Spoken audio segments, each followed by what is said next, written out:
What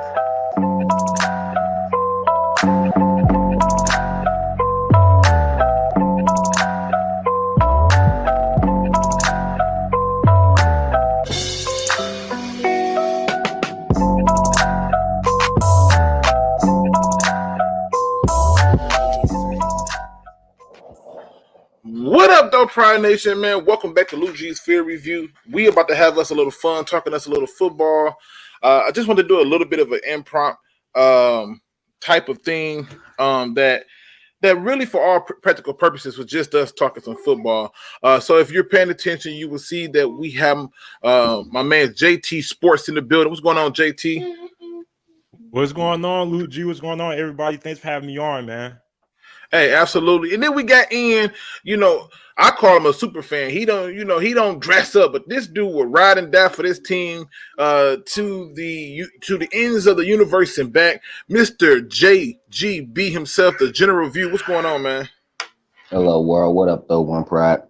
Man, oh, man. Listen.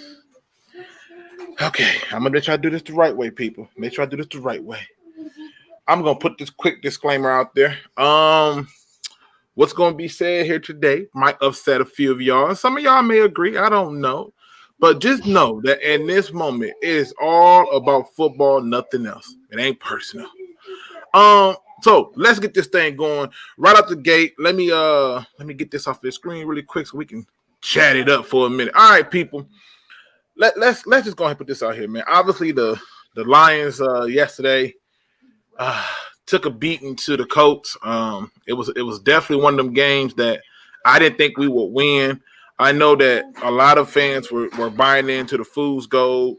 But I want to know what your thoughts are. Starting off with you, JGB. What are your thoughts are with the Lions losing versus the Colts? It just proved that we wasn't really ready for no real NFL teams. And we just got dominated on both fronts, man. And it just showed that we just still need a lot of help.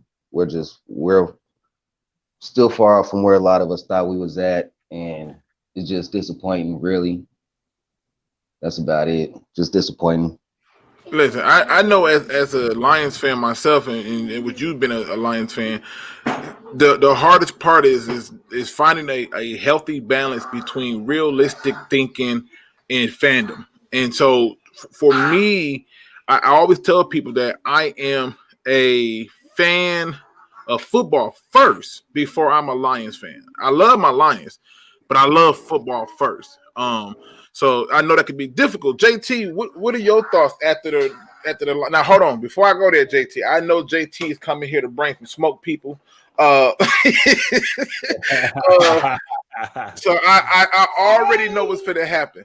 But JT, what are your thoughts? About the Lions after they take an L to the Colts? I mean, I wasn't surprised, man. I told people, I said, a win is a win, right? And I was like, listen, a win is a win, but the way you win can say something about you. You barely beat Atlanta. Atlanta really beat themselves. You get what I'm saying? So I'm looking at that Colts game, and that Colts game was as one-sided as it can get. And you want to know the stat that was the most one-sided the most? Indianapolis ran the ball for 119 yards, and Detroit only ran the ball for 29. Indianapolis. Do you know 11 of that 29 came from the 11 came from Jamal Agnew. Stafford had the other large chunk.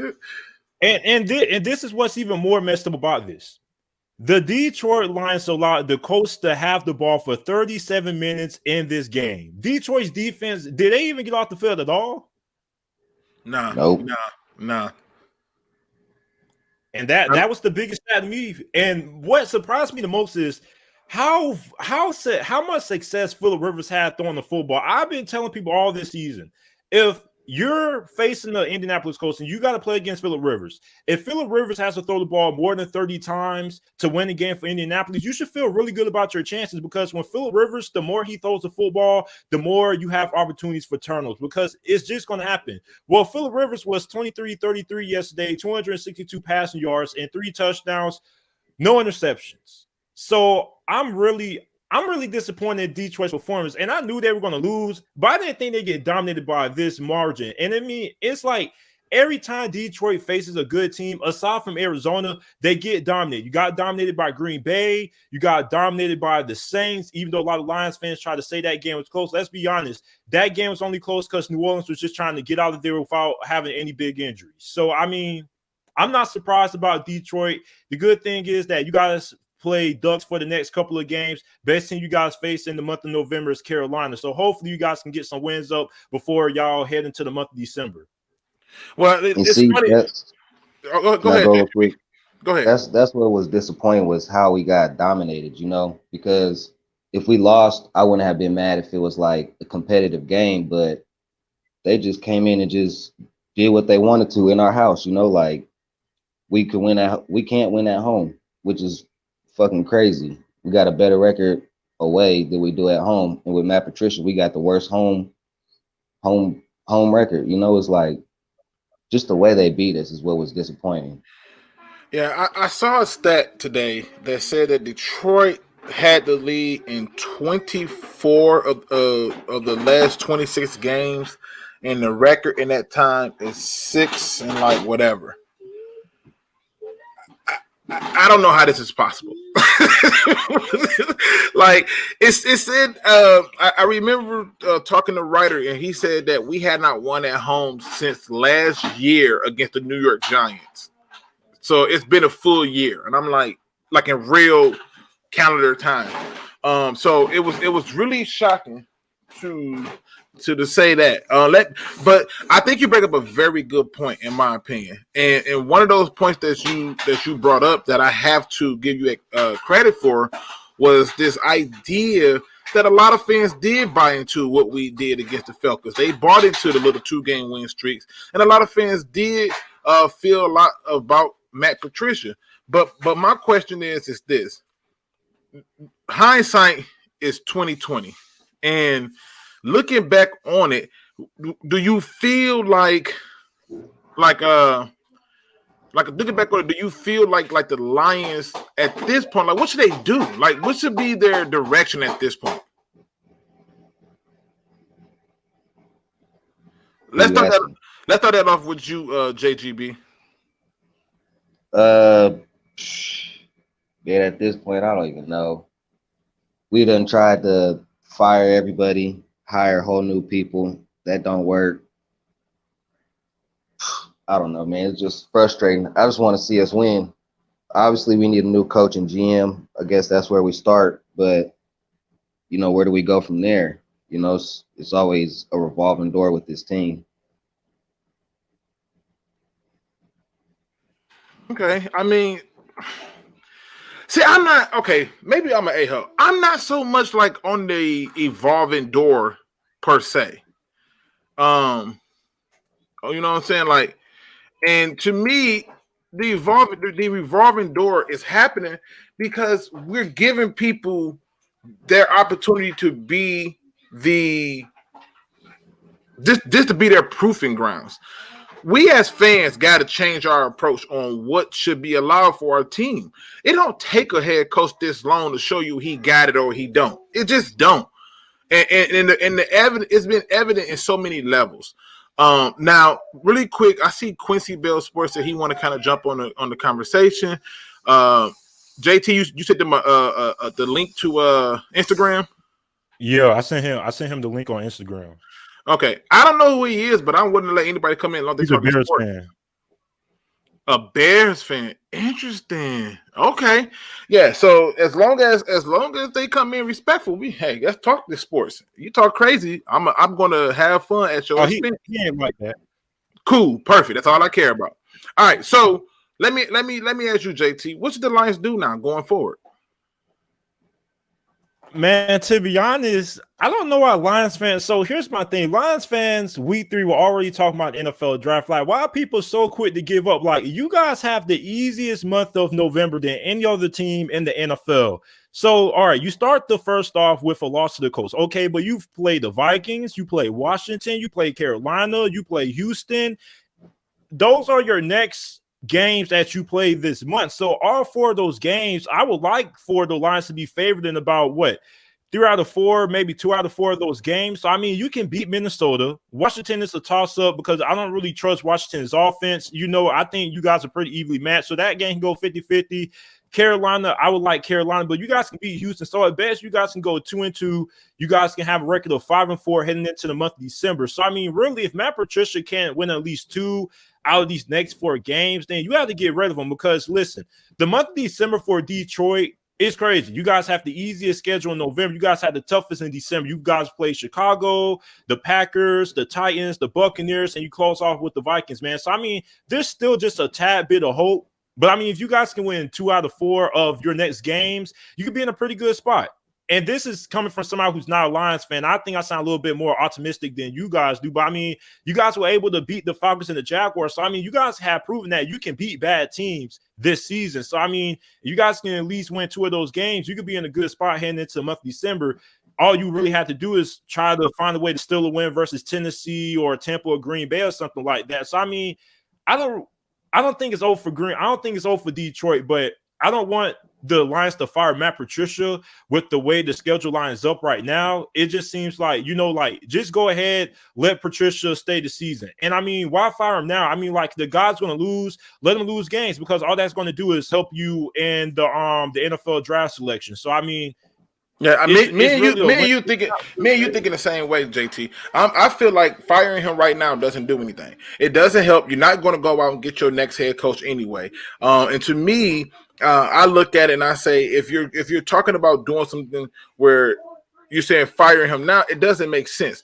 The mandate says playoff contenders until they are mathematically eliminated from the playoffs. You're not going to see too much change, and really, you shouldn't.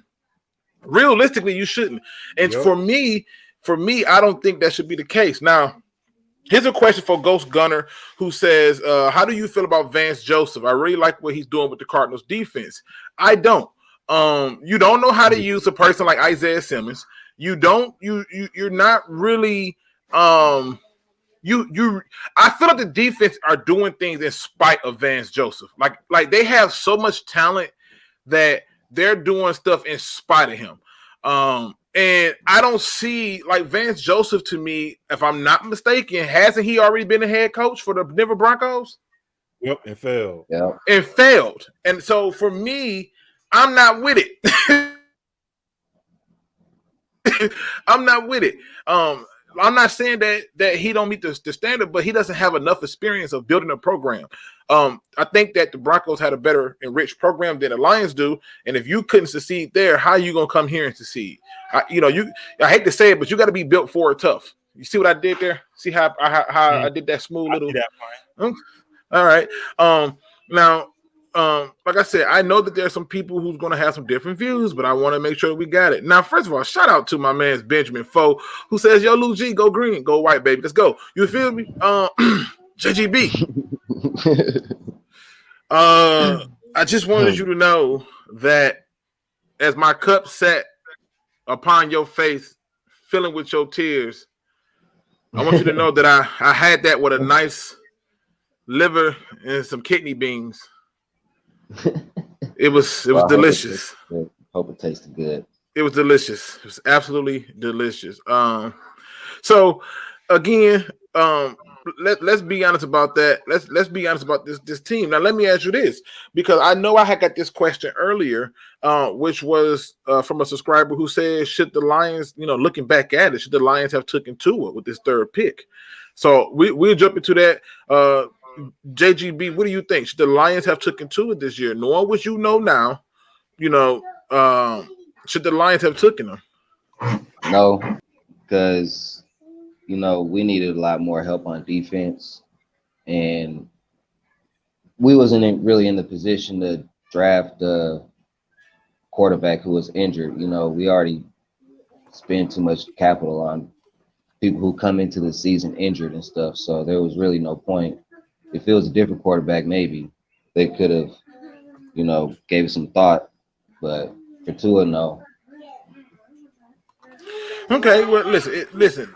We now have Quincy Bell Sports in the building. What's going on, man? Nothing much. I heard we're making fun of the Lions, and as a divisional rival, I'm all for that. Wow. Wow. Now, before you do that, understand that you got two Lions fans who I got you. Who can probably kill that argument.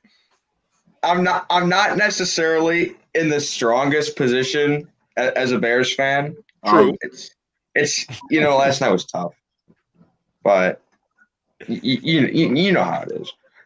Well, listen, let me ask you this, man. Because I'm actually kind of happy that you are a Bears fan, and I'm gonna tell you why. It's, to me, I am a big believer in being able to hear the outside level of thinking from the opposition. So obviously the Bears beat the Lions week 1, probably shouldn't have, but they did. Here's my question to you as a Bears fan: what do you see or as the biggest problem with the Detroit Lions? They can't hold on to a lead. They can't hold on to a lead. When you have an offense as bad as the Bears and you just let them come back in the game and just throw all over you, I think it just comes down to a coaching thing. I think it's just good teams in any sport. They finish off teams while they're ahead. And when you just – they just can't do it. They just can't. Yeah, it's funny because, like I said, the lead thing is definitely evident. It's been proven time and time again, and so it sucks because one of the things I look at with Matt Nagy, and I remember I told somebody that I said, "How come Matt Patricia can't do what Matt Nagy did in his first year?" And I said Matt Nagy in his first year did enough to buy him that third year. Whereas our head coach didn't. Now, Matt Nagy in the second year and now this year, I think is a hot mess. I don't know what he be doing. Last year, yeah. Well, I didn't mean to cut you off, but I just really, to be honest with you, Matt Nagy didn't really do all the work his first year. The defense really carried Chicago in that first year. Agree. I agree. But the thing is he had a few games where he had to do some coaching stuff. And so, but I mean, overall, I've seen last year in some of them games where he was trying to get a game away, especially to Detroit when he went for 2. And I'm like, why? And then here come our head coach trying to match this stupidity with his own go for 2. I'm like, you got the lead. Well, when he was first hired, when he left Kansas City as the offensive coordinator, came to the Bears, I did not like the signing of Matt Nagy because it was a what have you done for me lately scenario where the last game he coached, he blew a lead with the Chiefs in the wild card game to the Titans with just some of the worst play calling you've ever seen in your life. So I was not real, I guess, confident when Nagy first came in to Chicago. Okay. Now listen, Luke, Marcus, hold on one second. Marcus Willis says, Luke, what do you think about Winky Martindale for head coach and Rex Ryan as defensive coordinator? I'm gonna be honest why I wouldn't like that idea. I want to get away from the 3-4. I keep telling you, if you're going 3-4, you better have 4 monster linebackers. You just better. Out of that 4, 3 of them gotta be beasts. They just have to. And to me, I don't think we have that, and I don't want to stay with this 3-4. I want to go back to our 4-3. I think it's more effective, just my personal opinion, even though there's no real evidence to support one is better than the other. I like the 4-3 better, so I don't want to see that. Let me kind of roll this over to you, JGB, because I want to kind of get back to our Lions, and I want to kind of just make this the case. Now this is started with you because you are a University of Michigan fan, and in case the good people out there don't know, I'm a Michigan State fan, and Michigan State basically showed up in their best Jason Voorhees mask, their best Freddy Krueger outfit, and their best Child's Play impersonation, and basically clowned on you guys. And hey, I know I'm a big MSU fan too. Let's just get that out of the way. Hey, see what I'm saying? Big MSU fan. Listen, this is where you bring Bears and Lions together. You know, oh my. Okay. we can all unite over college football. I personally like college football more than the NFL. See, I'm just a football fan. Period. I like them both, but if I had to pick, I'd pick college football. Well, let me ask this question, JGB. With the Michigan taking that L, do you think that Jim Harbaugh should still be a candidate for the Detroit Lions coaching job? Yeah. Jim Harbaugh to me is better in the NFL. He knows what it takes to get out of grown men, and people seem like people liked playing for him, but whoever we grab next needs to be like a head coach and GM, so they could just be able to do how they want it without any like outside noise, because this Bob Quin and Matt Patricia and just these GM head coach and always seem to butt heads and and play buddy system and bring in their friends, and that it's just not working. But yeah, Jim Harbaugh, I wouldn't mind him coming in. He's a better NFL than college. Yeah, I made it clear that the only way you make Detroit a hot coaching destination is they have to have total control. I just don't see how we compete with places like the Houston Texans. I think Dallas is going to fire their head coach. So if Dallas fires their head coach, now you got Dallas on the list. You got the New York Jets on the list. You have what is the Falcons on the list. And the thing that all those places have in common is they're warm places. It's places that's warm. Michigan, you get all 4 seasons, but outside of that, if you're not a hunting person or a fisherman, So I just think that's the only way we can do it. JT, what do you think? Pretty cool too. City's pretty cool. I think that Jim Harbaugh would be a perfect fit, but like you said, I don't think he would want to go to Detroit. But any coach that goes to Detroit, it's not like Detroit doesn't have a good team. Like Detroit is just lacking in the coaching department. Like if Detroit can find the right coach, then they most definitely can make it to the playoffs. My thing is with Detroit, like, why does Detroit always have to get a defensive-minded coach? Like, why can they not just get a guy who focuses on the offensive side of the football? Or why can they not just get a guy who's just more like a manager per se, like a guy who just is like an overseer of things, a guy who doesn't really have to have his hands in the offensive game plan or the defensive game plan, that can just come in, hire coordinators, and kind of just, watch over everybody? I think that would be They had that guy. Would be a better decision. They had that guy. Caldwell, right? It was Jim Caldwell. They had that guy. And Detroit was winning games with Caldwell.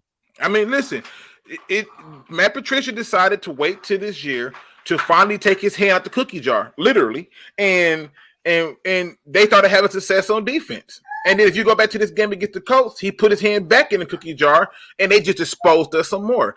And so it's unfortunate that is the case. But the reality is this: they've had that guy who can manage the game, where he was made, but his time management was horrible. He had a whole nother person who was supposed to be responsible for the time management, and I was like, "Come on, Jim, come on, we still not getting this thing going right." But they've tried that. I think whoever comes in has to have total control. I mean, if you come in with a general manager of any sort, if the general manager is not Peyton Manning, I'm just putting this out there, people. If the general manager is not Peyton Manning, and you go and get any other general manager, and then you go and get a college coach and say, come in and fix and build a program here. The only way you do that is if you give him a similar deal to what they gave the Raiders. What the Raiders gave John Gruden, which is a 5-year deal no matter what. No matter what. And to me, if you're giving out 5-year deals no matter what, then let him be in charge of it. That's all I'm saying. What do you think, Quincy? Do you think that Jim Harbaugh should still be a valuable coaching candidate for the Lions, even though our Spartans ran up in there and took their girlfriend? But that's another story. I love that. I think we're definitely right about the fact that Harbaugh is way better in the NFL than college, but I just don't think many people are going to want to hire him just because of, I guess, how underperformed he has at Michigan. Who's the defensive coordinator for the 49ers? I forgot his name. Robert Saleh? Yeah, him. Yeah, I think that would be a good option. I mean, listen, I was on that train with him at first, But then, I was going to do a show with SpeakEZ, and I still want to do it with him on why I don't want him. And I know the Lions fan base is going to be like, Luke don't like nobody. But that's not the case. People coming here to prove they could be a head coach. We need somebody that's been a head coach before. Absolutely. Well, I kind of disagree. Here's why I like Robert Saleh really, really good. Here's why. Robert Saleh is different. He may be a first-year head coach, but the difference between Robert Saleh is that Robert Saleh is a coach that pays attention to the details. And a lot of coaches don't pay attention to details. With Robert Saleh, you're getting a guy in here that's pretty much, I think with Detroit, you don't really need a head coach that can be a GM and a head coach, because it's really only like a handful of coaches in the NFL that really have that power. Like, you need a head coach who can come in here and bring a guy who he would prefer as a general manager so they can already coexist, not hire the GM first, then bring in the head coach. Like, I think with Robert Saleh, you get the guy who's very detail oriented. And why I like that, because Luke G, me and you both being football fanatics like we know football is a game that's all about details. It's chess, but not checkers. Basically, people think football is all about going around, knock people's heads off. Like with Robert Saleh, he pays attention to the details, and detail-oriented head coaches, they fare pretty well in the NFL. So, I mean, I would give Robert Saleh a shot. In the 49ers defense, you got to think, even with the injuries that they have had, even though they got blown out a couple of games, they've still been pretty good without some of their best players on defense for pretty much the whole entire season. Yeah, but JT. Pick too. But that's my point. If you got to understand something, JT. When, like, okay, for example, right? I'm finna show you the reason why what I'm saying makes a lot of sense. Okay, if you go in, you bring in a person like, say, Robert, right? You bring Robert in, right? You're asking him to build a program here. He has no track record of building a program, right? So that means he's got to imitate it after something. But let's flip that to other organizations, right? If somebody comes into the Pittsburgh Steelers, they're not being brought in to be talking about some build a program. No. They're being coming in to say, you're going to learn our program. And so I want us to have a team that already has a program that goes forward. It's a reason why schools like Ohio State and some of these powerhouse schools don't go out and hire a certain type of coaches, because they already have a certain pedigree of a program there. And to me, if we're going to do that, then we need to make sure that we're doing the same thing. If you go out and you get a head coach and let him pick his general manager, and I'm telling you right now, he failed the first season, I'm firing him soon as the season ends. Soon as they say this is your last game. I still disagree, and here's why. Because Kyle Shanahan and both John Lynch, Kyle Shanahan had no coaching experience. He went in, for the 49ers had the understanding that him and John Lynch both came together and said this was going to be a rebuilding process. Matt Nagy, he won his first year. Matt LaFleur was never a head coach in the NFL. He had success in Green Bay. And Green Bay was a team that a lot of people didn't have the expectation of going 13-3. Like, we gave the Packers the benefit of a doubt because, they played in a weak division. But let's be honest, nobody expected the Packers to be that good. So there are coaches who have been able to win despite not having a lot of coaching experience. It just all really comes down to that coach is able to implement. JT, we're not talking about just winning. You see, you got to understand something. The Lions have a history, okay? They have a history of stink. And when you have a history of stink, you need somebody who got a history of winning and who has a history of getting rid of the stink. You talk about the 49ers. Little did you know, John Lynch, yes, first-year general manager. But guess what he did? Got Martin Mayhew to be the executive of player personnel. That person is directly related to what they do in these games and who comes in, who doesn't come out. He's responsible for the contracts. He went and got somebody that he can lean on and ask questions who's failed at the position. My thing is this. If you're doing a first-year general manager, there's only one candidate for me. That's Peyton Manning, because I believe that he can bring people in similar to what John Elway did for the Broncos. Even though like, you can have a coach who knows how to build a program and still fail. Look at Nick Saban with the Miami Dolphins. He failed. So, like, even with John Elway's he wasn't there long enough, JT. He wasn't there long enough. When Nick Saban got there, he was told one thing, and when he got there, they did something totally different. He wanted to get certain players, they picked people opposite of it. He literally said when he was there, every time he said, I want to draft this player, they went in a totally different direction based on what the fan surveys had said.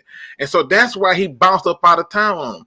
This ain't the first time this has happened, but I'm just pointing out to you that whoever comes here needs to be experienced, and we need to have it, because when they build that program, they're also building up. They're doing it the same way the Steelers do it. The Steelers have had, I believe, 3 head coaches in their entire existence, because they're constantly grooming coaches in the back of the car to get ready to take over the wheel. And we have not had that program. So I want that type of program. Now let me answer this question really quick before we get back to this question, which is then son, would you rather tank and land a blue chip player like Lance or Parsons, or make the playoffs for that extra wild card spot? Make the playoff for the extra wild card spot. I do not believe in tanking. Tanking does not work in the NFL. NBA, tank your life out. I don't care. Tank it out. One player will change your fortunes. Trust me. But in the NFL, it doesn't work. So let me ask you, Quincy, what do you think? I mean, like, obviously you on the opposite side, but what would give you some pause or some fear that, like, in terms of a coaching hire that the Lions could do, that you would go, I know you brought up Robert, but what do you think that they could, like, do you think he should be coming in with the full extent of, like, freedom to do what he wants? Well, you talked about building a program, and I get that there's a bunch of teams that just have a history of winning, like the Niners, the Packers, and teams like that. I think it's just Detroit's problems are not on the offensive side of the ball. They don't really need an offensive-minded philosophy coming into their team. And I feel like, I like that ringtone, by the way. I feel like Robert Saleh, there were so many players on that San Francisco defense that no one had heard of, like Fred Warner. No one had heard of him. I did. Okay, well, he was not necessarily a household name to most. So I think he could definitely come in and do a very good job. Like, what were the Niners, like 1-15 or 2-14 a few years ago?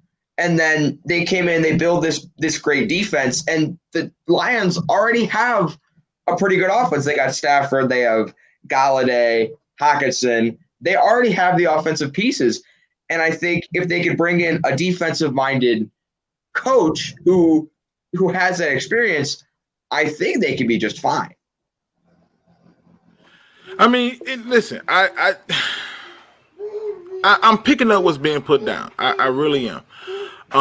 Now let me just point this out really quick, because I saw this comment right here from Diehard Kane 365. He says Mike Tomlin didn't start in the Steelers staff. He was a defensive coordinator for Minnesota when the Steelers hired him. Not true. That's not true. He was there. He was when he was a defensive coordinator, but he had already had ties to the Steelers thing. He was like a defensive, what they call it, a GA. Graduate assistant. He had graduate assistant ties to the Pittsburgh Steelers when he first started out. And the Pittsburgh Steelers stayed in contact with him throughout the entire time. Some of the staff members who left the Pittsburgh Steelers and went over there when he was over there on the Cincinnati Bengals, and when he joined there, they had all the same ties. They did all this stuff from the point that he came in as a GA. By the time that he got to Cincinnati, got from Cincinnati, he went to Tampa Bay. He was a defensive backs coach on Tampa Bay, which they also had ties from Pittsburgh, because they had coaches who was pilfered from that staff as well. Again, I'm just showing you how the Pittsburgh Steelers never lose sight of what they do. They put their investment in people. And then when he left over from Minnesota in 2006 and became the head coach for the Pittsburgh Steelers, they had already had enough time invested into him for him to be a homegrown talent. They had already knew and was well aware of him. He was already still getting invites on other coaching staffs to Pittsburgh Steelers events. They do this kind of stuff. They just know how to make you feel good. One of the things when you go through and you look at the Dallas Cowboys, people like Shannon Sharp would say like, hey, if Jerry Jones like you, he'll pamper you, and in that way, when he wants you, he'll call you up, and who gonna say no when you've been treated so good? This is what these organizations who have programs do. They are already invested in coaches and players, while the other team is sitting over there on their hands waiting and stuff. They're playing within the rules, but outside of it, and that's all I'm pointing out. 3 head coaches in that entire time of being an organization. That's impressive. We had over 16 head coaches. 16. That's a lot. So, it's because we can't get it right. And we fire coaches when they have winning seasons. This is nothing new. Now, let me ask this question right here. JGB, I want to talk about this for a moment because this is something that well, hold on. I see another go blue. So every time I get a go blue, I'm going to give them the love. Let me give them that love. This is Sparta!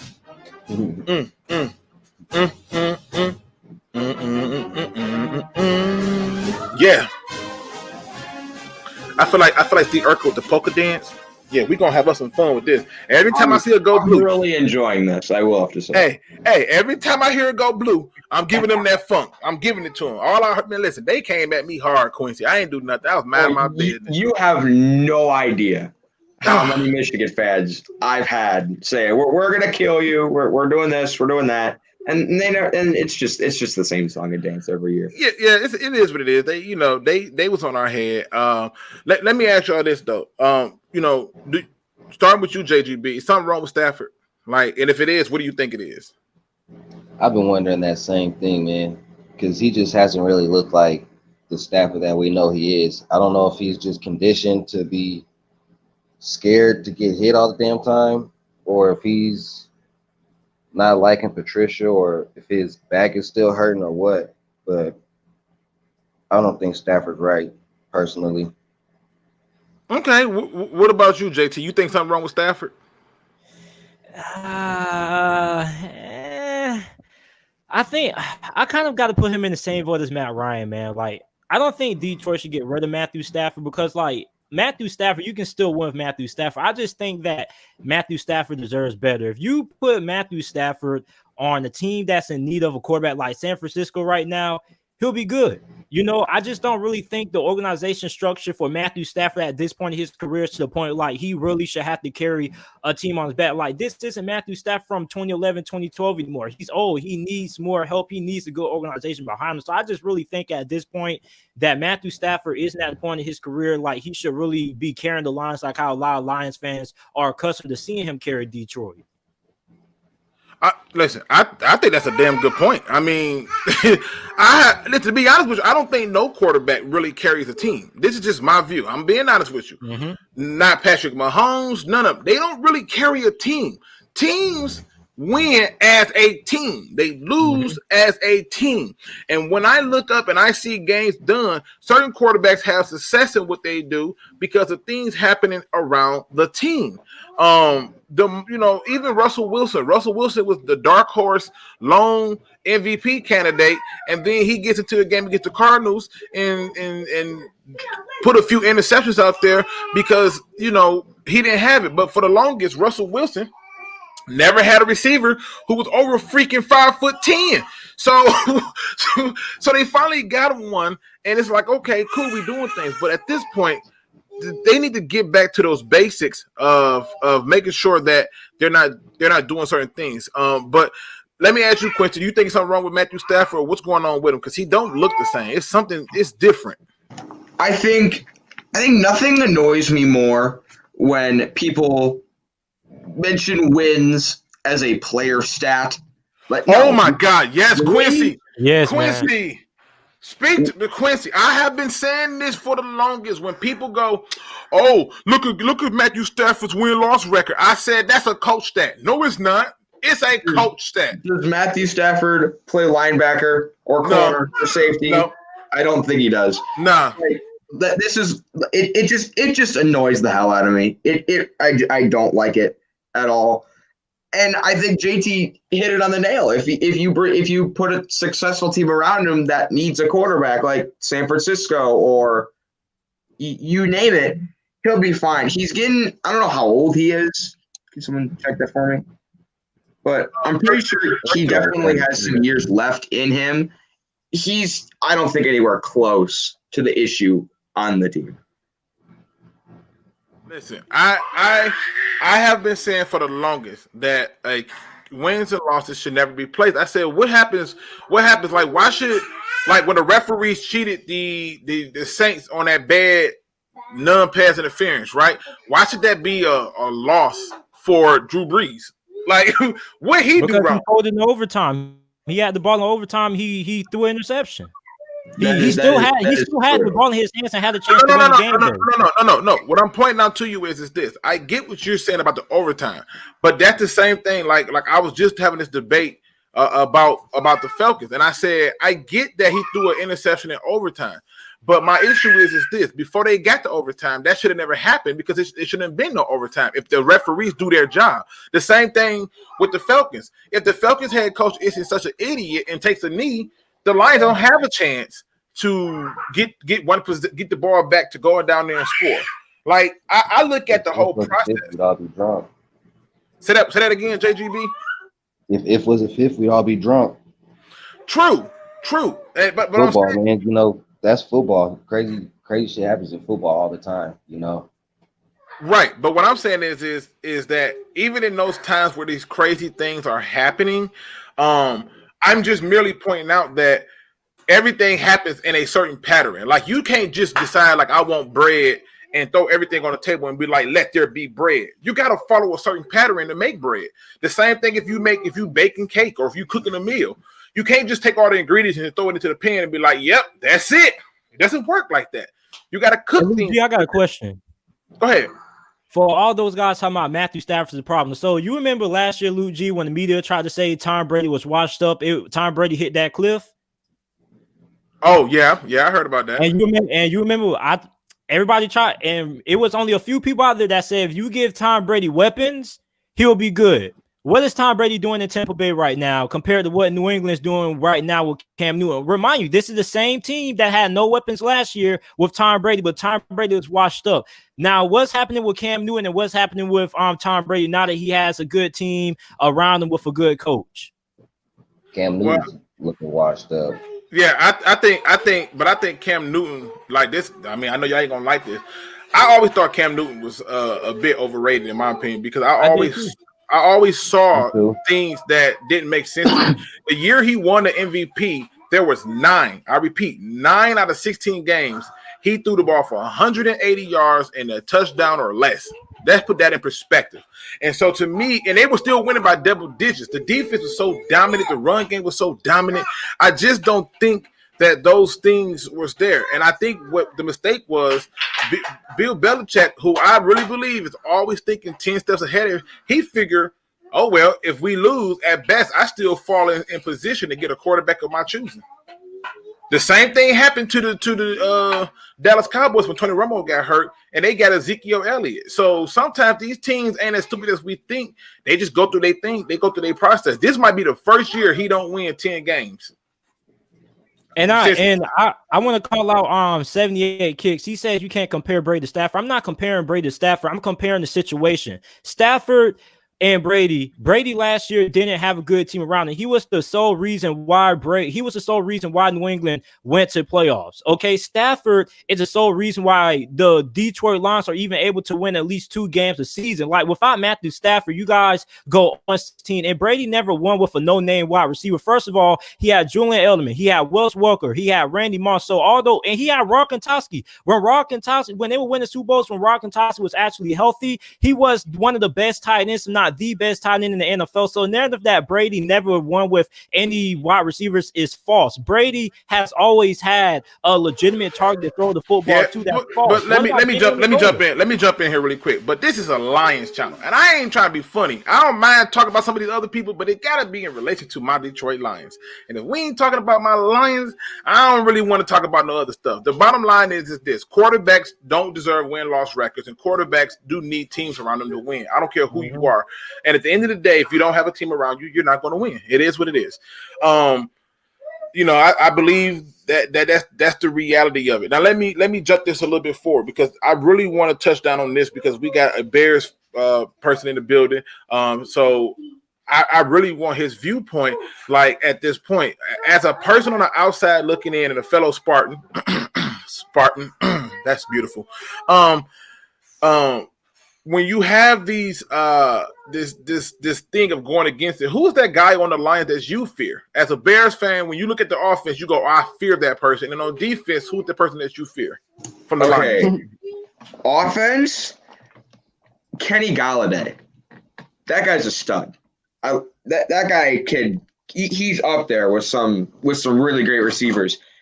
Defense, not really anyone, I'm going to be honest. Okay.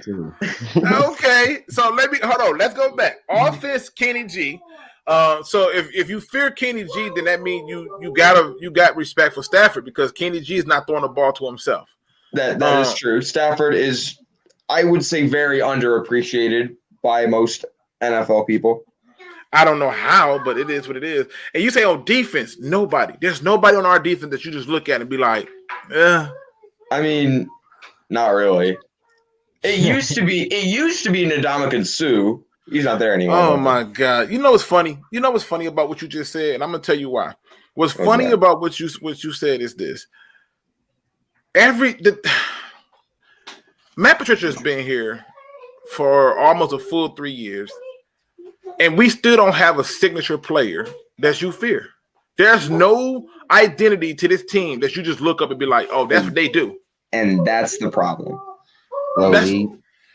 That's crazy. JGB, man, like, what are your thoughts? I mean, you hear a Bears fan talking about this stuff. What are your thoughts about, when you hear this, that there is nobody on defense that he fears? Nobody. He's absolutely right, man. And we talk about it all the time. We don't got that dog on defense, that dude that you have to scheme to stop. Like that's, and really on offense too. Like people could say Galladay, but not really when he doesn't get no separation. All you really need to do is jump with him and, try your best to contest with him. But really nobody on offense except for Stafford, and take away our running game, and that's it. We really don't have anybody to fear on both sides of the ball, in my opinion. I think it's the complete opposite when it comes to the Bears. Like, Khalil Mack strikes fear into the heart of every offensive coordinator. And so don't forget Akeem. Don't forget Hicks. I think Hicks is a monster. Oh, Hicks is an animal. Only problem with him is he takes more penalties than I'd like him to. But he is a monster. I love Akeem Hicks. But there's no one in the Bears offense that, is there anyone in the Bears offense you fear? Allen Robinson. Allen Robinson and Montgomery, Okay. if they give him the ball. That's true. They don't give him the ball. I don't understand how they don't give him the ball. And he get treated like TJ Hockenson. Like they don't. Yeah, they don't. I think what I did not like the Hockenson draft pick when they first picked him out of Iowa. No, not that he's a bad player. It's just having a great tight end is, I don't think, a necessity. It's more of a luxury to have on a team. So that was why I wasn't really a big fan of that draft pick. I think there were more areas of the team they could have addressed. I'm going to tell you why I was a huge fan of the draft pick and why I love that they took that tight end. Because if that tight end, first of all, you got to understand the mindset of most Lions fans. If that tight end doesn't go to them, he goes and gets picked up by, say, Green Bay, and Green Bay is killing us with that tight end every freaking week. He's killing your Bears for every freaking week. Everybody's going to be questioning, why didn't the Lions take him? Rodgers, and he can block. Right, and he can block. And we have not had a legit tight end since, like, let me see, who? Sanders? Like, will Sanders be the last one? Like, I'm serious. Who's the last legit tight end we had? Now we got one, and we don't even use them. Now, 78 Kick 6 says we need a QB that can move outside the pocket once the pressure is coming. We had that. David Blau was doing that last year. They would have won some more games had the defense still held up to their end. So, and that was one of the things that made him and Driscoll hard to take. I'm not a fan of mobile quarterbacks that much because – I take that back. If there are mobile quarterbacks like Patrick Mahomes, Aaron Rodgers, people like that who you like, yeah, they got mobility, but they'll sit their butt in the pocket first. Mm-hmm. Great. But even sometimes with Lamar Jackson, I'd be seeing him take off, and I'd be like, bro, I don't know. I'm pretty sure that was not the play. You just ran. But let me get into this a little bit further before because I don't want to be on here too long. My kids ain't gonna give me too much time of peace and quiet, and I don't expect them to. But let me ask this question right here because I'm curious to know about it. The Lions obviously got some games coming up this week. They got the Vikings, and then after the Vikings, in my opinion, it's I'm gonna be honest. I don't really feel good about any of these games. I just don't. But how do you see the Lions, in the next 4 games? How you see that record being? Start with you, JGB. Man, like JT was saying earlier, at least 2-2. That 2-2 game, really. Yeah, that division game against Minnesota, we can't. Man, Patricia's been trash against the division. We haven't won a division game in I don't know how long. So, man, if we win any game, it's got to be against Minnesota. If we go 1-3, I don't care. As long as we beat Minnesota. Yeah, that's why that week 1 loss was so damning. That I was like, I can't believe we're losing division games. Then week 2, we get destroyed by the Packers. What say you, JT? How do you see the Lions finish in the next 4 games? They got Minnesota, Washington. Well, let me give you how it is. It's Minnesota on the road, at home against Washington, on the road against Carolina, at home against Houston. To be honest, I have more the game that had the most confidence in Detroit winning out of those 4 will probably be against Houston because Houston doesn't have anything at all. They can't get nothing going on offense. The wide receivers, they're about to trade them. Deshaun Watson has no offensive line, and Houston doesn't have a defense. So, I mean, if you're Detroit, if you can get off the field at least 3 times that game, you should be able to win that one fairly easy. See, I was originally thinking Houston would be my game that I give them the most confident in, but with them coming off of a short week from being on the road against Carolina to end up having to play Houston on Thanksgiving on that Thursday, I ain't feeling too good. To me, the game that they had to win is going to have to be that Vikings. Go ahead, JGB. Trey Flowers just went on IR, and Kenny Galladay week to week or whatever now. So wait, go back.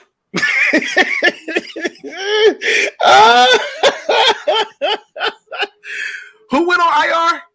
Who? Trey Flowers. The DN. Yeah, today. They doing it again. I knew this. Okay, people. Okay. All right. Let me let y'all in on a little secret. Hold on 1 second. Let me let y'all in on a little secret. Okay. So I was doing this video, right?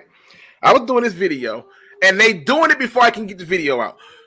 I happened to notice that last year, to save their jobs, that the Lions were putting everybody on injured reserve. I noticed this thing big time. You hear me? Like to the point where I already knew that this was a tactic. This is a way for them to do it. And what they do, they use that as an excuse. Like, hey man, we have Stafford on IR, we have this person on IR, we have that person on IR. What the hell is Trey Flowers on IR for, JGB? Please tell me. I didn't read it. I just seen that he got put on IR, and I was like, well, there goes whatever type of pressures we was getting. Now watch this. I think IR is different this year, Luke G. I think you have 2 IR staff, season ending IR, and then you have the IR / the one for CVID, which you go on there for like 3 weeks. I thought the destination for return, you could not use it past the trade deadline. That's what I thought the rule was. I still thought, the trade deadline hasn't approached yet, really. So couldn't they still use it? The trade deadline is tomorrow. Yeah, can they still put players on IR? Right, but it's the destination to return is the question. I thought that the way the rule was written was that they had to be destination to return. I hope I may be wrong about that, so don't quote me. But this is a tactic. People. Okay, This is what they do. They're gonna from this point on, pay attention. They're gonna load up on all those people, and I'm telling you that what they're gonna do is start placing people on IR for no freaking reason. No reason. That's all it's going to be. And then they're going to use that as an excuse when we did have all these injuries. Like, this is trash. This is straight trash. And this is what they do. So I'm just going to put this out there. Pay attention to how many more people end up on that IR. Now, as a person who did not like the trade with the Dallas Cowboys, I'm going to go through the panel and get everybody's viewpoint on this. Now that we know that Trey Flowers is magically going to the IR, shocking. My question to you, starting with you, JT, is how did you feel about the Lions trade of Everson Griffin? Well, I thought it was a much-needed trade, and the reason why is because Detroit right now with Matt Patricia, he's in win-now mode because he's trying to save his job. So, I mean, bringing in a guy who can give the Lions pass rush, I mean, I can't really fault him for that, even though, you know, it doesn't really make sense long-term. But if we're just talking in the sense of right now, it makes sense because Matt Patricia trying to save his job, so he's trying to get, you know, the best players that's available on the market. So I think if you're him, you have to make that move.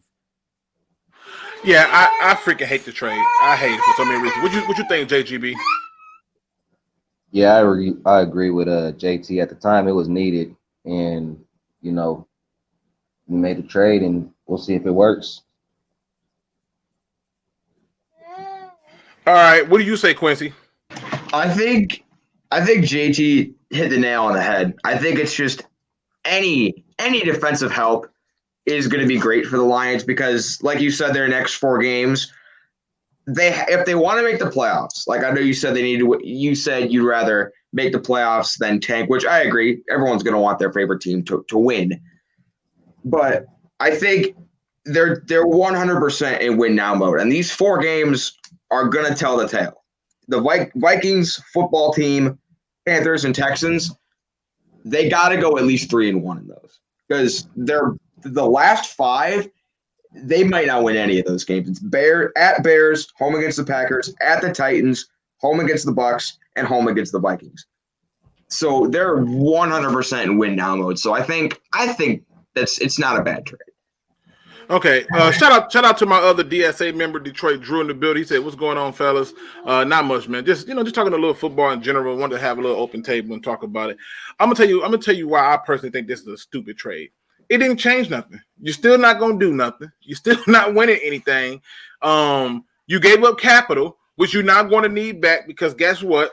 We talked about the attraction of our team as it pertains to other teams and places like that. And we don't even have that ability. So now if we don't have that ability to do it, it doesn't make sense. We got 5 draft picks. I thought that the Bears did a phenomenal job, even though they didn't pick to the 3rd round. They still nailed it. Meanwhile, we over here with a host of draft picks and we still didn't get it right. But guess what we did do? We still got enough players that we can look and say, hey, at least we got these guys that we can build off of or whatever like that. But this idea of giving up a 6th-round pick for a guy who is not going to be here after this year, for a guy who's only going to play in 9 games, for a guy who, if he end up getting more than 2.5 sacks, we're giving up a 5th, it's not worth it. It's bad business. It's a lopsided end. If you're Matt Patricia and you're trying to win right now, you're on the hot seat trying to save your job. You can't really put yourself in Matt Patricia's shoes, right? You're not focused on the long term. Like you're worried about the long term if you even manage to get there. Like Matt Patricia needs guys to come in that can help him somewhat try to come in and give them an added boost so he can try to boost his chances of saving the job. So I understand what you mean from like a long term standpoint, but I'm looking at this from Matt Patricia's point of view. Like he can worry about all that other stuff later. Like he's just trying to win enough games, make it to the playoffs somehow that he can save his job. That's why. Can I add to this real quick? But that's the problem, though. I don't want a person that desperate who's willing to use our capital for his own hide. I don't want you. You're already desperate. That's like finding a low self-esteem prostitute who's telling you I'm selling it, but it's for free. It doesn't make sense. And to me, if you're going to go out your way to try to save your job, or as you say, quit while you're ahead and go and call your old boss back and get you a new one because it's not working here. Your results is going to be the same. You're still getting put out at the end of the season. Well, go ahead, Quin. I see why you think that way, and I would be thinking the same way. But Matt Patricia really doesn't have another choice. Because if he doesn't try to win now, he's not going to be around for the future. So what does the future even matter? So exactly. Like you might as well go ahead and put everybody on IR and just go ahead and tank for a quarterback and just start over. That's why here's my thing. That's why they should just fire Patricia now, because he's making decisions more for himself rather than the benefit of the team. So I think they should fire him. But tanking doesn't solve anything, and that's the first problem. And the second problem is this: you're giving up assets for what? A season that's going. Let's just play devil's advocate, right? Let's say Detroit would have won Sunday's game. They're 4-3, right? They move a little bit closer. They'll probably still be in the 7th spot. If the playoffs were to start right then and there, they're playing the Green Bay Packers for a third time in Green Bay in like late December, early January, because it's cold as hell. We ain't winning that game. Okay? This whole idea of just get there, anything can happen. No, I know what's going to happen. I don't play these games. I don't do this. Did anyone think the Titans were going to make the AFC Championship game last year? No. I did. You did not. I'm going to tell you why I did. Because I'm going to tell you why I did. I thought that they would make it through the playoffs and get some wins because they were running the ball. And I noticed that the teams who are dominant and run, especially in the playoffs, do really well. So I thought that those teams who was running the ball was going to win. I really believe that. I preached that the entire time. JGB, you watch my stuff, right? All I preach is if you run the ball 9 times out of 10, you're winning. And I thought because they were a team that ran the ball, they would win. I still think you should always. I think if you have a chance to make the playoffs, you should try to get there. Listen, I agree with you on that. I do, but I'm also under the belief that even if they get there, if we're not making it to an NFC Championship game, which I don't think we were, and to me, with this guy who's been here all this time, who has sucked, like he's terrible as a head coach, Matt Patricia. My thing is what are we doing? Like we got 5 draft picks now. And for whoever's coming in as a new head coach is looking over at Houston with all these draft picks, like, oh, it's Houston for one. So it's okay, it's hot. Okay, cool. Texas, that's nice. Dallas, that's nice. Oh, they got draft picks. That's nice. Like I just look at Detroit and I'm like, I worry if we are a hot destination, and I don't feel good about it. Well, Luke G, let me make you feel better, right? The reason for choosing Houston basically is because of Deshaun Watson. Basically, because Houston is in cap hell right now. Like Bill O'Brien put Houston bad. Houston doesn't even have a first-round pick for the next couple years with the situation Bill O'Brien has put them in. So they can't really sign nobody. So, I mean, for Houston, really the only appealing thing for them right now is Deshaun Watson. For Detroit and Atlanta can go either way. Atlanta has a roster that if you can add like 2 more pieces in the offseason, maybe 3 on the defense side of the football, you can make a run at the playoffs. Detroit is in the same boat as Atlanta. Like, the thing with Detroit is coaching. Like, Detroit, when they're fully healthy, they have a really good roster. So, I mean, for Detroit, you bring in the coach, all he really needs is like 2 big acquisitions, and you guys could be riding the mix for the playoffs. Like, you guys have the talent right now, really. It's just coaching, really. Listen, I get that. Listen, everything you saying, I'm with you, JT. However, we got a bit of a funk behind us, man. JGB, how long you been a Lion fan, bro? Since I've been born, 89. Okay. All right, so stay with me. And that entire time, how many times were you just proud, like, yo, that was my squad? How many times that happened? My whole life, probably like 3 times. All right. Now watch this. JT, you a Pittsburgh Steelers fan, right? Mm-hmm. How many times have you been like, that's my squad, Steelers Nation? Every year. Even when we didn't make probably on a weekly basis. Even when Pittsburgh got blown out by New England in the AFC Championship game, even when Pittsburgh, Juju Smith-Schuster fumbled our playoff chances against New Orleans Saints, I was always probably a Steelers fan. I said, man, look, we went 8-8, but doggone it, at least we didn't have a losing season. We ain't have a winning season, but we ain't lose. I've always been probably a Steelers fan. But my point that I'm trying to make to you is this. You look at our history and you look at what a person come in. Here's another fun fact for you, JT. I don't know if you know this one either, Quincy. But if those coaches who have been head coaches in Detroit didn't get head coaching jobs anywhere else, nobody. They overlooked Jim Schwartz because of what he did as a head coach in Detroit. After all them good defenses he put together for the Eagles, they still overlook him for head coaching jobs. I'm just showing you how crazy this is. So knowing that that's the stigma that's here, you bring somebody here or somebody's out on the outside looking in and looking at other organizations and looking at Detroit. I'm telling you, I'm picking the other organizations. If it was me, I'm just being honest. Well, I mean, Bruce Arians wanted to coach. Really, it comes down to the roster because Bruce Arians was heartbroken when he didn't get hired by Cleveland because you know this too, Luke G. Bruce Arians wanted to go to Cleveland. He wanted to work with Baker Mayfield, and they chose somebody else over him. So, I mean, like, if you have, like, pieces that appeal to a coach, like if a coach can look at that or that team and be like, oh, I can win there. Like Washington, who would want to go to Washington? Like, you know how dysfunctional Washington's organization is, but Ron Rivera chose him because the personnel that they had with that defensive line before they had all those injuries appealed to Ron Rivera. So, I mean, really, it just appeals to a team. Like if a coach looks at the lines, they say, you know what? They have pieces that I can win with compared to what these other teams have. This roster is built to fit what I like to do. So, I mean, really, like a lot of people hate Matthew Stafford, but let's be honest, a lot of new head coaches don't really go into a organization where they get to have a quarterback that's somewhat startable like a Matthew Stafford. So although he's kind of old and things like that, he's still a serviceable quarterback that can get you to the playoffs. So I mean, it just really depends on the coach, man. Like Detroit, like, you know, if does Detroit have talent that will appeal to the majority of coaches? That's what the question is, and I think they kind of do. Yeah, but that's my problem, though. That's my problem. My problem is just that. Even if you look at that standpoint of talent, let's compare Detroit's talent to these other teams. You telling me right now, if I'm gonna get a better location living wise, better tax rates, and I'm going to do things better? No, I just think it's a different situation.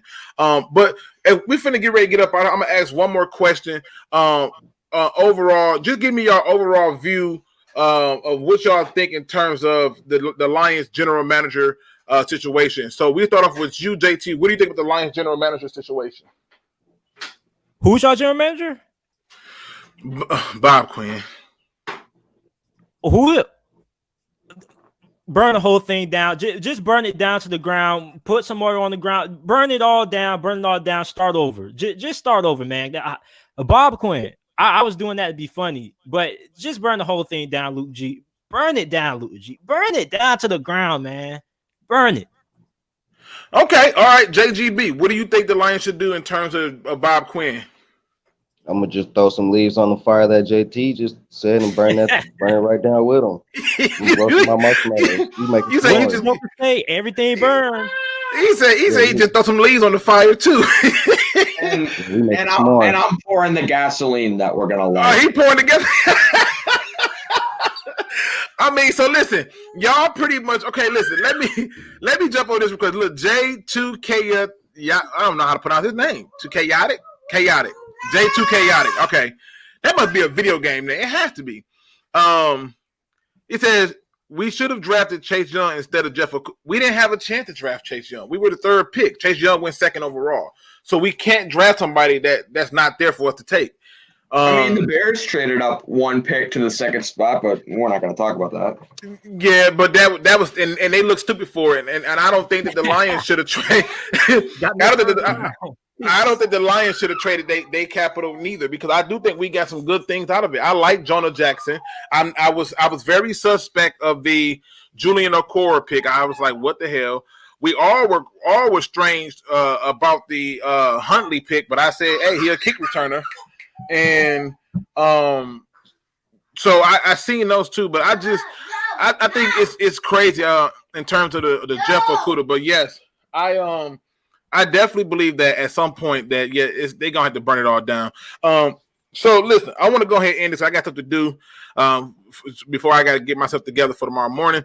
Quincy, I appreciate you for coming on. I didn't know anything about you, but I am now subscribed to you. Hey, I didn't know anything about you either until like 30 minutes ago when JT said he was live. I'm like, oh, I'm gonna hop in this, see what's going on. So JT is disrespectful as hell. I heard his little promo. I was like, wow, that's how you feel. Hey, I said, he's like, hey, come on, we'll make it for the Lions, everyone. Come on. My intelligence saying, what do you know about football? Matt Patricia can get the Lions to the playoffs. I felt really disrespected, not by you, Luke G, but the majority of the fan base out there. No, believe it or not, though, me and JT was on the same boat about getting rid of Matt Patricia. Like, we was like, yo, this ain't the answer, bro. This ain't the I took a lot of heat too, JT. So I know that you was ready to rub it back in the faces of saying like, yo, y'all clown me for saying that, we did this and this Soda Boy, so we should have took Herbert. I mean, if you took Herbert this past season and the new head coach come in and want somebody different, you doing a disservice to your new head coach. Let him pick his people. Let him pick his people. Don't go out because what's going to happen is the same thing that happened with Cliff Kingsbury. He came to the Cardinals and was like, yeah, I think Rosen is cool, but I want Kyler Murray.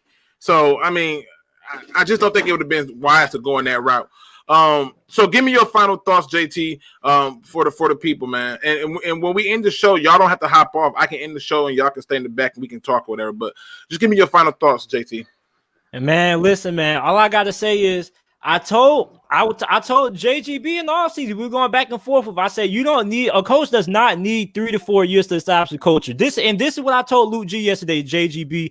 I said, what made me make that video about the Lions not making it to the playoffs when that article came out around February about why Richard Sherman decided to go to the 49ers instead of Detroit. And I told you this, Luke G. Richard Sherman said he had two options. He can go to Detroit, make a lot of money and lose football games, or he can go to the 49ers, take less money, and go to a team that was building something special. And remind you that the 49ers were coming off a 4-win season that year.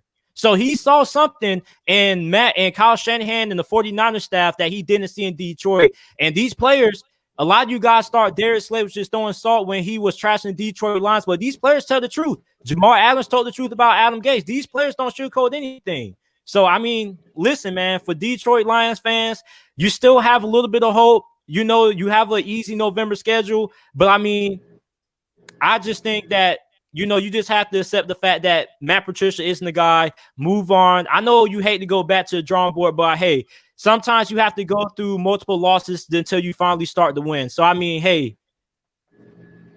Okay, all right, listen, I'm not shooting down anything. I just want to talk some football today, and I'm glad we was able to do that, so I ain't shooting down anything. Quincy, again, I am definitely a subscriber now, so now, and I'm on your notification squad, so now I'll be checking out your stuff to see what you giving me on the enemy. I got to call y'all the enemy because y'all not the Lions, As I am to you, you've gained a new subscriber today. Hey, appreciate that. And the day will come for the Lions. I don't know how big of baseball fans you guys are, but the Cubs hadn't won for 108 years. And when they won, don't say it like that. 108. Okay, I don't think it'll be that long, but the day will come, hopefully. When Jesus comes to resurrect us all. It will. I mean, this is crazy. Okay, I mean, but listen, in terms of, I do believe that the day will come. I just think that it starts when you get the right people in the building. You have to get the right people in the building, and if you don't get the right people in the building, you're not going to have success with it. JGB, what are your final thoughts? At this point with the Lions, I'm just like, man, I don't care who they hire. I'm just going to support the team, hope for the best, and just, man, hope that we fucking find that rainbow and pot of gold one day, man. That's it. Have a good night, everybody. Appreciate y'all for coming. All right, good people. Again, like I said, we'll probably do this more often, and now I'm going to make sure. Also, listen, Quincy, make sure you on IG, it's still the same thing, Luke G's Field Review. tag me on there because I want to make sure that, you know, when the Lions and the Bears play, we can bring each other on and talk about that game that week. So definitely do that so we can, you know, get you in there and we talk about it and have somebody from the opposite side giving a view of what's going on. I am all for that. Okay, now here's my final thoughts, people. Today is fun because you can talk about sports and everything outside of sports did not matter. Just for that short period of time, it did not matter. But there's a more important pressing thing that's going on right now. And whether you believe in it or not is this thing called voting. I don't care who you vote for. If you want to vote for a Billy Goat and a dog, by all means, let it be a vote that you put out there. If you want to write your name in, please do so. At least you voted. I can care less. But what I don't want you to do is to get caught up in this reality that voting don't matter. If it didn't matter, they wouldn't work so hard to keep you from doing it, people. So please make sure you go out and vote, and make sure that when you vote based on what your heart tells you and don't care what nobody else say. So with that being said, ladies and gentlemen, please make sure that you put some respect on my Michigan Spartans name, JGB. You know,